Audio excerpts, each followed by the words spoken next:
Did you know a teenage girl vanished after calling 911 but whispering someone else's name? Her name was Lily Hartman, 16 years old, from Burlington, Vermont. And the last thing anyone heard from her wasn't a scream, it was a whisper. He found me. The story begins on January 14, 2018, during one of the worst snowstorms that hit northern Vermont that winter. Schools had closed early, roads were freezing, and most families were staying inside.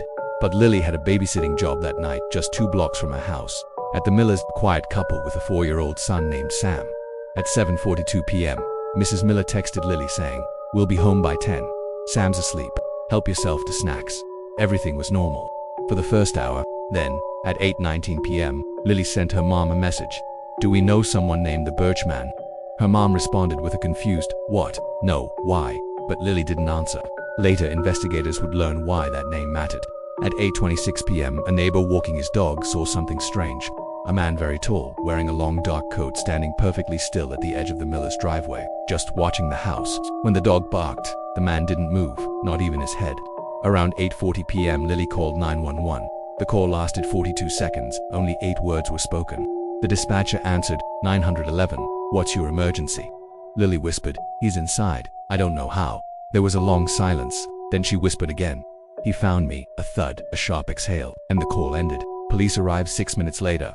The front door was locked, the back door was locked, no signs of forced entry. Sam, the child, was still asleep in his bed.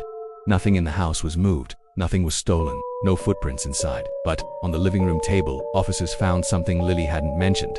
A small pile of birch bark, freshly peeled, laid out neatly, almost arranged. No one could explain why. When Lily's phone was found under the kitchen counter, screen cracked.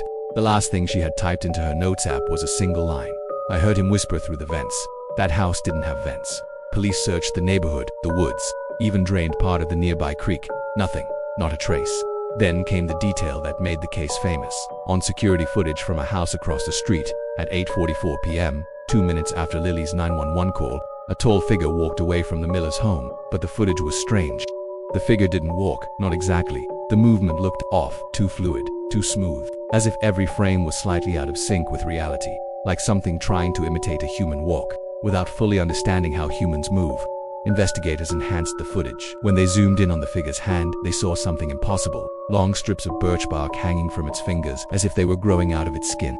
Locals started calling the figure the Birch Man. The nickname wasn't random. There is a Vermont forest legend, going back to the 1800s, about a tall, thin creature covered in birch bark, said to wander during winter storms, following lost children. It was dismissed as folklore, until Lily's disappearance. To this day, the 911 recording is still played in training for new dispatchers. The part that unsettles them isn't Lily's voice. It's what they hear 1 second before the call disconnects. A second whisper, but deeper male, close to the microphone, saying, "Found." No one has seen Lily again. The case remains open, and every January, during the first heavy snowfall, people in Burlington report seeing a tall figure standing perfectly still in their yard, just watching. Comment your country, and I'll tell you its darkest winter legend.